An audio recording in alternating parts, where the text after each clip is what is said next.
और शोभा यात्राएं निकालकर लोगों को यह बताया जा रहा है कि दुनिया में जब पाप बढ़ रहे थे तब उन पापों को खत्म करने के लिए क्रिसमस के दिन ईसा मसीह का जन्म हुआ था और वो मुक्तिदाता है। दोस्तों, बाइबल में लिखा है कि परमेश्वर का राज्य बातों में नहीं परंतु सामर्थ्य में है। आप लोग जानते हैं कि परमेश्वर का राज्य जब बढ़ता है तो कौन उसे रोकने पाएगा, क्योंकि परमेश्वर का राज्य तो बढ़ना ही बढ़ना है। ये सेवा किसी मनुष्य ने नहीं, परमेश्वर ने शुरू की है, और परमेश्वर ने शुरू की है तो कौन उसे रोकने पाएगा। और आप लोग जानते हैं कि इन दिनों में पंजाब के अंदर मसीहत किस तरीके से बढ़ रही है, परमेश्वर का राज्य बढ़ रहा है। और जब ये मसीहत बढ़ रही है तो तरह तरीके से लोग मसीह लोगों को जज करते हैं, तरह तरीके से लोग मसीह लोगों के ऊपर आरोप लगाते हैं, झूठे आरोप लगाते हैं, धर्मांतरण के आरोप लगाते हैं, लोभ लालच प्रलोभन के आरोप लगाते हैं। अभी हमारे पास में एक वीडियो निकल कर आया दोस्तों, आज तक न्यूज़ चैनल से, किस प्रकार से उस चैनल के ऊपर पहले तो प्रभु यीशु मसीह का प्रचार किया गया और उसके बाद में किस तरीके से मसीह लोगों को ये बताया जा रहा है कि मसीह लोग लालच देते हैं, पैसा देते हैं, प्रलोभन देते हैं और फिर लोगों का धर्म परिवर्तन करते हैं। देन प्लीज़, ये बहुत इंपॉर्टेंट वीडियो है, आप लोग पूरा देखकर जाइएगा। देन पहले इस वीडियो को देखिए कि किस तरीके से यहाँ पर जो एंकर है वो किस तरीके से प्रभु यीशु मसीह के बारे में बताता है। सबसे पहले हम आपको पंजाब से आई कुछ ऐसी तस्वीरें दिखाना चाहते हैं जो हर किसी को हैरान कर रही हैं। आप भी शायद इन्हें देखकर हैरान रह जाएंगे। पंजाब के अलग अलग जिलों और शहरों में क्रिसमस के त्योहार पर शोभा यात्राओं और संध्या फेरी का आयोजन हो रहा है, जिनमें हजारों लाखों लोग हिस्सा ले रहे हैं।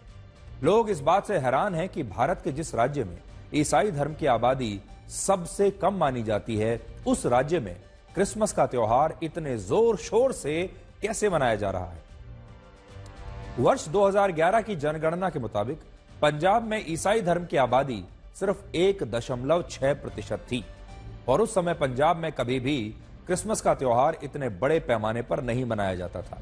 लेकिन आज पंजाब बिल्कुल बदला बदला सा दिख रहा है। पंजाब में कुल 3 राज्य, भारत में कुल 3 राज्य ऐसे हैं जो ईसाई बाहुल राज्य माने जाते हैं।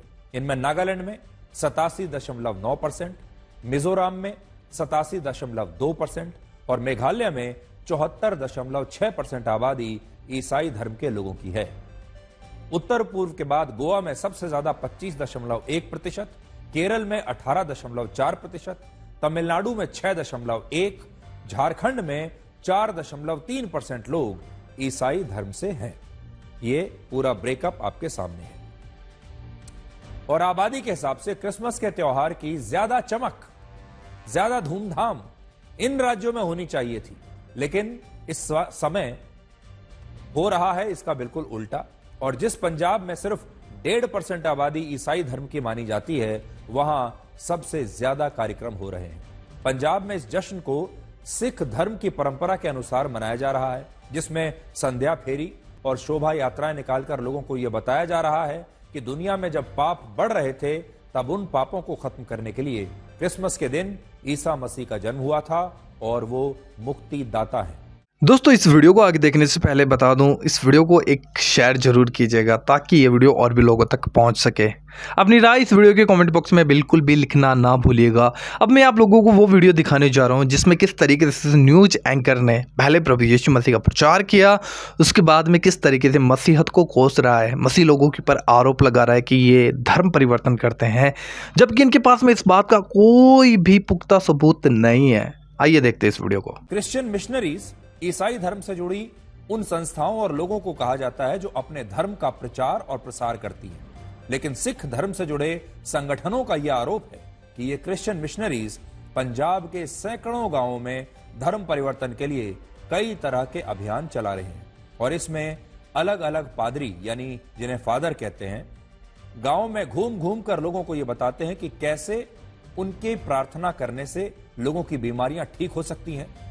जो लाइलाज बीमारियां भी हैं वो बिना दवाई लिए चमत्कार के तौर पर ठीक हो जाएंगी, और कैसे ईसाई धर्म दुनिया भर में लोगों का कल्याण कर रहा है और इनका भी कर सकता है।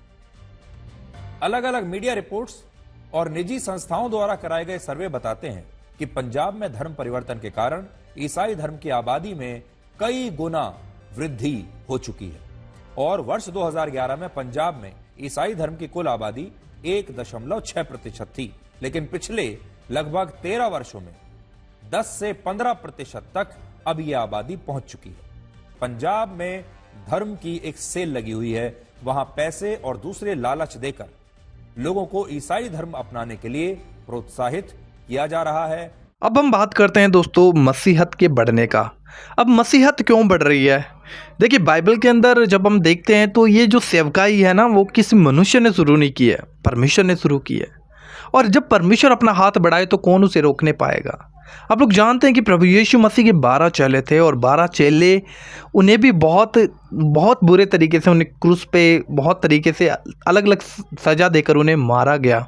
प्रभु यीशु मसीह भी क्रूस के ऊपर बलिदान हुए। लोग जानते हैं मसीहत वहीं पे ख़त्म नहीं हो गई, मसीहत बढ़ती चली गई और हर दिन मसीहत बढ़ रही है। क्यों? क्योंकि ये काम परमेश्वर ने शुरू किया है और ये काम कोई लालच प्रलोभन का, कोई धर्मांतरण का काम नहीं है। ये वो काम है जो परमेश्वर के साथ मनुष्य के एक मिलाप को लेकर आता है, एक रिश्ता परमेश्वर का और मनुष्य का बनता है। ये वो काम है दोस्तों।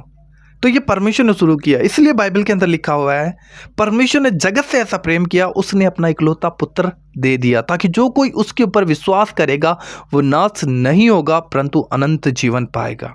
यह अनंत जीवन का सुसमाचार लेकर प्रभु यीशु मसीह उद्धार का मार्ग आपके और मेरे लिए खोलता है जब हम उस पर विश्वास करते हैं। क्योंकि जो कोई मनुष्य कर ही नहीं सकता था वो परमेश्वर ने किया, अपने पुत्र को भेजा। और उसी पुत्र के ऊपर, मतलब यीशु मसीह के ऊपर जब कोई अपने विश्वास को लेकर आता है वो उद्धार पाता है, वो सही मायने में उद्धार पाता है।